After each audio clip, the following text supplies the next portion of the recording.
Alright, so today I'm going to be reviewing Opera. This is the 1987 horror film by Dario Argento, and this is part of a 1980s horror deep dive with my good mate over at Ages of Film, Clayton. We're doing a big horror list next month, so I'm kind of buffing out my horror 80s knowledge and all of the movies that I haven't really ever seen before, I didn't know much about. I thought I'd do a review for to talk about my first time experience watching them. So that's how we've come around to Opera. And before I get into it, Argento is one of those really frustrating directors for me because I feel like his movies were designed for me. Like if I look at what I should like in a film, murder mysteries, a little bit Hitchcock inspired, the kind of gorier, violent side to it, taking risks, great suspense, horror, it should be right up my street. But for whatever reason, a lot of Argento's films just don't click for me. I know that's sacrilege to say about this director. I know a lot of you out there really love him, but it doesn't really entirely work for me. There are some good films. I do like Tenebrae, and I liked Bird with the Crystal Plumage, but I'm still waiting for it to click, and it has not yet. I do have Deep Red sitting up there on my shelf, and apparently that is extremely good, and a lot of people who are kind of being introduced to him enjoy that. So the time is yet to come. I'm still giving it a chance. I'm sure I'll come around to this director one day. So as for the plot for Opera, we're following this young woman who basically gets her big break in this opera school after the woman who was kind of the lead before her gets involved in this accident. And this new girl, she's kind of reluctant to take it because she believes it's almost like a curse taking the role, that bad things are going to happen to her. It's bad luck if she takes it. But because of all the people kind of putting a bit of pressure on her and her feeling like this is her one sort of big golden chance, she decides to run with it, and she ends up dealing with a stalker, somebody who is following her around and becoming obsessed with her, and grisly murders start to take place on top of that. So we're kind of following the story from this woman's perspective as things start to get more and more dark and take weird twists and turns as we go through the story. And as for what I like about this film, I do think that Argento is a very bold director. He is unique. He's probably the biggest name known in the giallo genre of horror, these Italian European horror films made with lower budgets, and he's probably the biggest name in that, and he's very creative. He does take risks. His films are certainly unique, and there's ideas that he runs with that other people would not do, and it does create almost a sort of surrealist sense in his movies, and I do think they are quite effective for that.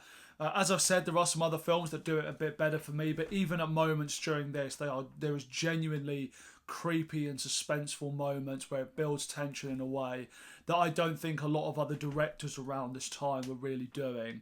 So I do appreciate why he was iconic for that time.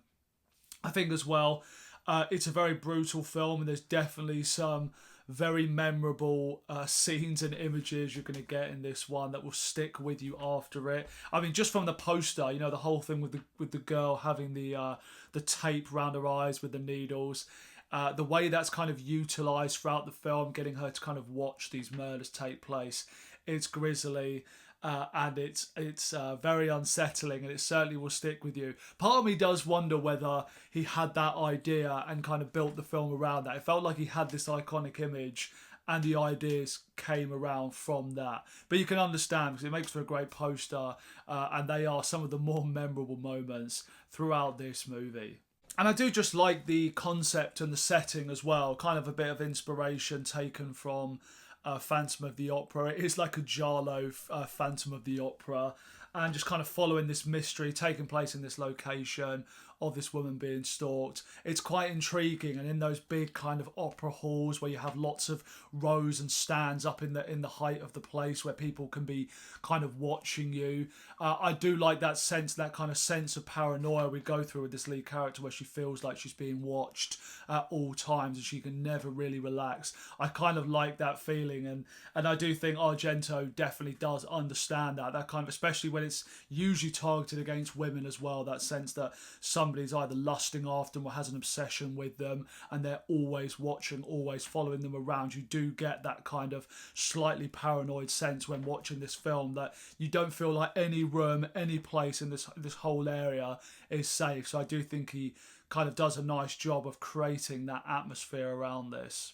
Now, whilst I was saying that I do like the kind of surrealist sort of atmosphere that Argento is known for creating in his movies, I do appreciate that that means that not everything is going to have logical steps throughout, where, you know, certain things are kind of passed over because you're almost in that sort of nightmarish type of vision. So not everything has to make complete sense, but I do think the way some of his films are edited are in a way that create a level of incoherence where it becomes distracting for me.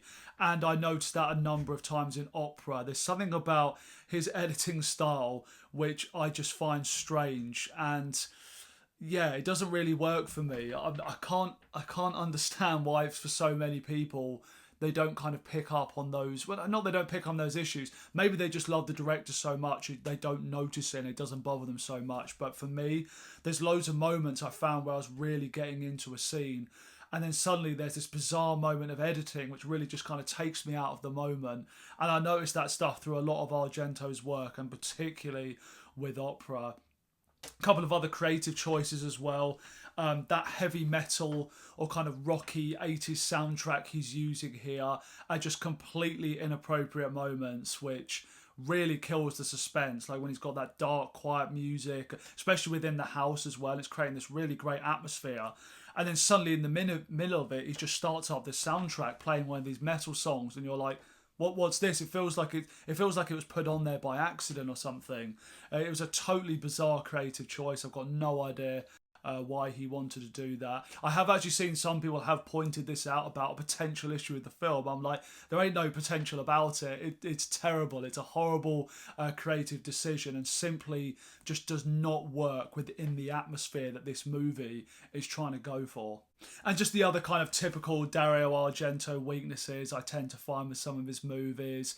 Little bit of sus acting, let's be honest. Like, not all of the performances are particularly convincing. I do think the lead girl is quite good. She's decent to follow. Although even at times she's kind of affected by some of the bad dubbing you do get in Argento films. It's definitely a particular style that you do have to get used to.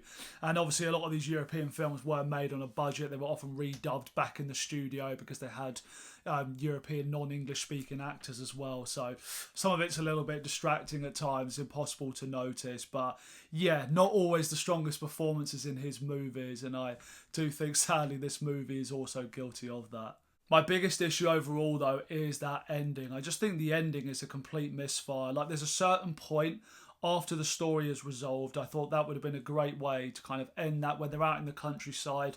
I think that would have been a great place to end the film. And the way they kind of try and tack on that extra ending, oh, the guy's not really dead, and the way he turns up and the police have already been on the case, and the way it all kind of comes together in that finale, I just found completely ridiculous. And I didn't like the way it was handled, the way it was executed. It was bizarre. It doesn't work and it feels really tacked on. And I just don't understand why they decided to do that. That's something that should have been cut. I do think apparently that Argento did have pressure from like American studios when it was being sort of distributed there to cut that ending, and he was like, nope, it's the way it's meant to be, stick with it. But I'm sorry, I'm with the studio on this one. That ending absolutely should have been cut because it does not do this movie any favours whatsoever. So yeah, I really do appreciate the uniqueness that Argento brings to these type of horror movies. I'm very curious about his work, and there is something about the way he does things that do bring me back to his projects. I'm just really hoping at some point his work clicks for me on rewatches, because it's not doing it for me yet, and particularly Opera, I'm just not entirely sure about. A lot of strong elements in there. I do think there's some really interesting filmmaking and creative decisions. It does stand out. It's not like a lot of other films you would see in horror during this period in the late 80s, but yeah, not for me really, this one, sadly. So I'm only going to give this one a 2.5 out of 5 rating. But do let me know down in the comments what you think of this film. Chances are, if you find this video, it's probably because you're a fan and you're about to give me a lot of shit for giving this movie a hard time, which is understandable. But please do recommend me some more Dario Argento movies for me to check out and come round to this director. But anyway, please, if you like my content, guys, do like and subscribe the channel if you're enjoying it. Do take care, and I'll see you soon.